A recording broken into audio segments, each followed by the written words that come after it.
say I love you.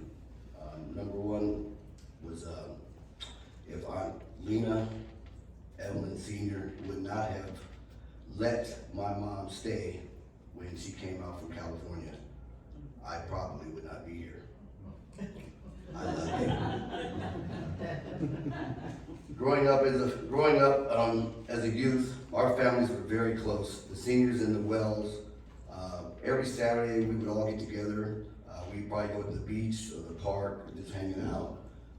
Especially in the summertime, we would all go over to someone's house, and it would be Lynette with Kevin and Junie, or Billy and Orgia, Gooch with Tiffany and Tisha.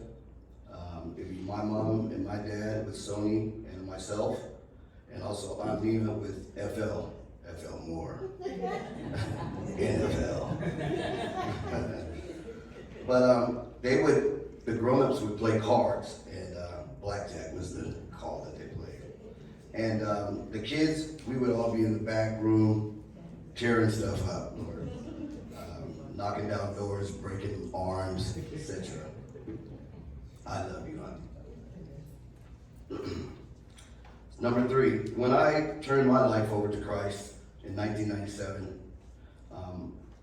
Aunt Lena had heard about it, and so she wanted to put her 2 cents in herself. Like, she wanted to see if I was really saved.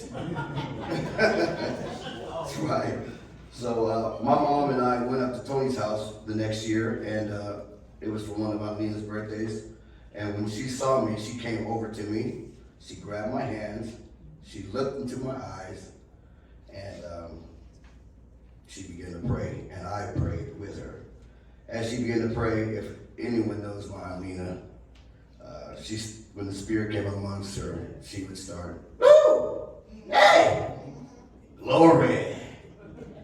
And I guess I passed.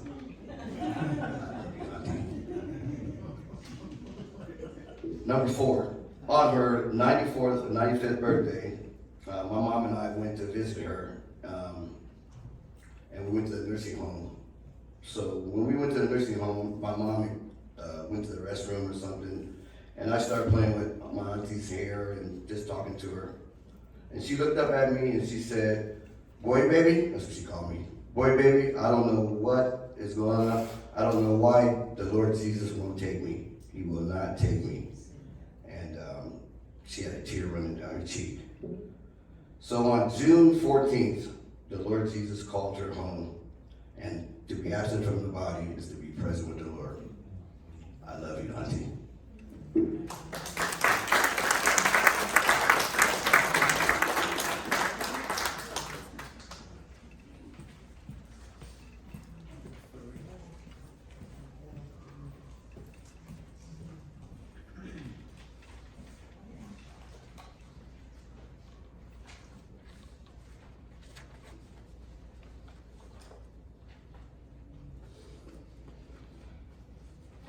Lena Sr. was more than just a mother and a grandmother.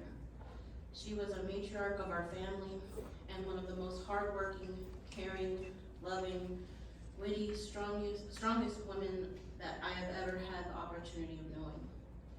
Most notably, she was blunt. She always said what was on her mind, for better or for worse. If she was happy with you, you knew it. If she was unhappy with you, you also knew that as well. Grandma Lena was a true force of nature. I remember that whenever I would ask her how she was doing, she would love to say that she was above ground in the most dejected, funny way possible. Grandma Lena had a long life, and I say this fondly and in jest, as it was a running joke with her that she was ready to go. Well, Grandma, I hate to break it to you, but you are still above ground as you make your ascent into heaven. You may have been ready to go, but you haven't left me yet. You will never leave my heart, my mind, or my soul. I am so grateful that my daughter Mia was able to meet you before you passed. I wish you well in the next chapter of your journey above ground. I love you, and I always miss you very much. My mother, Jerry Belton, would like for me to say a few words on her behalf in honor of she would fondly call her Miss Senior. She said, "A limb has fallen from the family tree that says grieve, not for Miss Senior, but remember the best times, the laughter, the songs, and the good life that she lived while she was strong. Rest in peace, Miss Senior. See you on the other side, my heavenly